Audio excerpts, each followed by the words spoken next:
Hello guys! Good afternoon! So our next lesson here is about round robin tournament.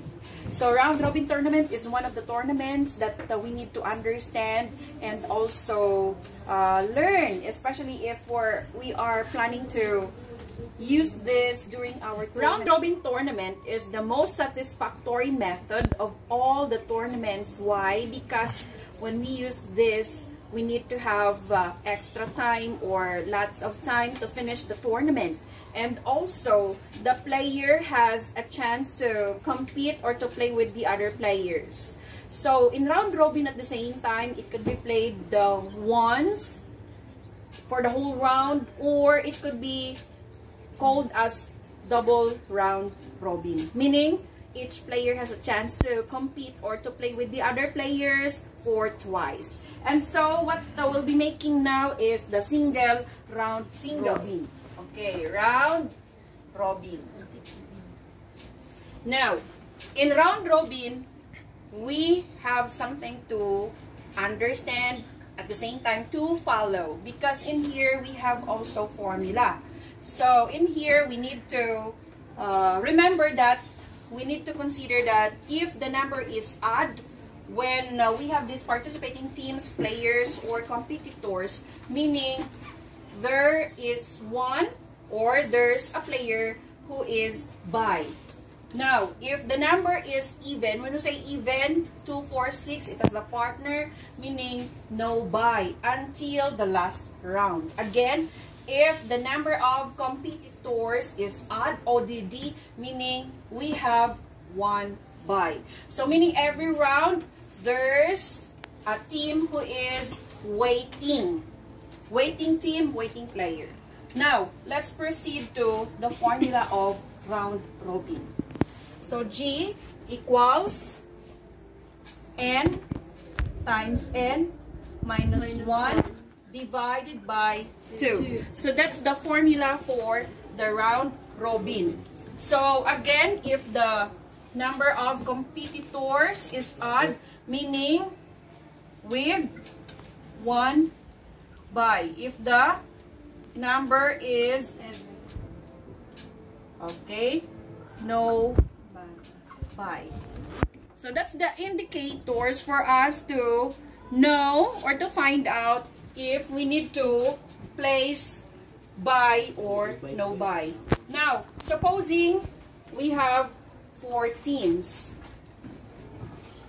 4 teams, that's the first example. So we have already the formula. G equals N times N minus 1 divided by 2.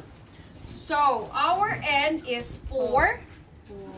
And so, 4 minus 1. Where did we get minus 1? It's constant. That cannot be replaced by any number. Just like in single and in double. Divided by 2.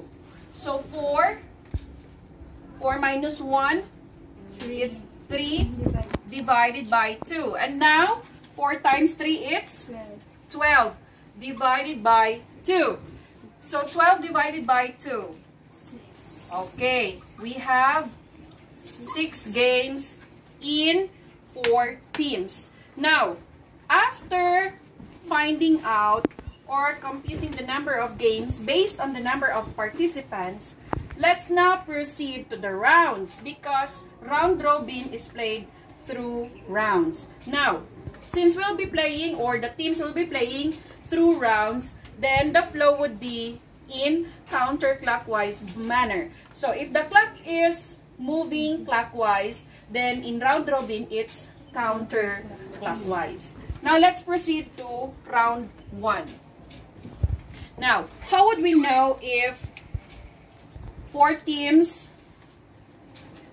is divided into 2 pairs? Of course, if we're going to divide it, 4 divided by 2, that will give us 2. Meaning, there are 2 pairs to compete per round. Okay, so this is how you plot it.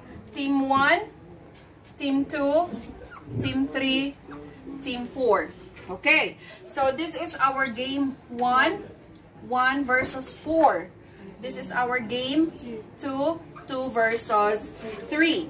Now, how do we know if we are doing it correctly? So always remember that the first team that your team 1 will encounter is team 4. If it's in the odd, then meaning your team 1 is your bye, okay, in the first round. So let's proceed to round 2. I didn't write R there because we are assuming or presuming that it's considered already as rounds, okay? Now, remember that your team 1 is your guide, so you shouldn't let team 1 to move together with the other teams, okay? So 1, next to that is 4, 2, 3. So let's see the flow later. This is your game 3, 1 versus 3. Game 4, 4 versus 2. So how did we come up with that idea or concept? Based on here. So that's the flow. Okay? So, did you see it?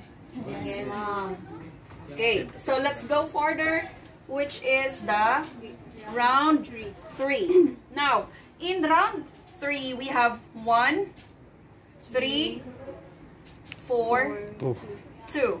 This is your game 5, 1 versus 2.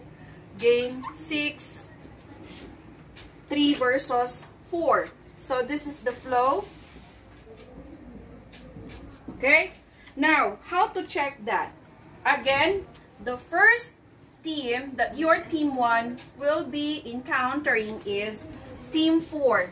Next is team 3. And the last team is team 2. Now, how would we know if team 1 is the winner? So that's another issue, okay? So in here, we could just simply adopt the scores from basketball, volleyball, as long as you are also adopting round robin tournament.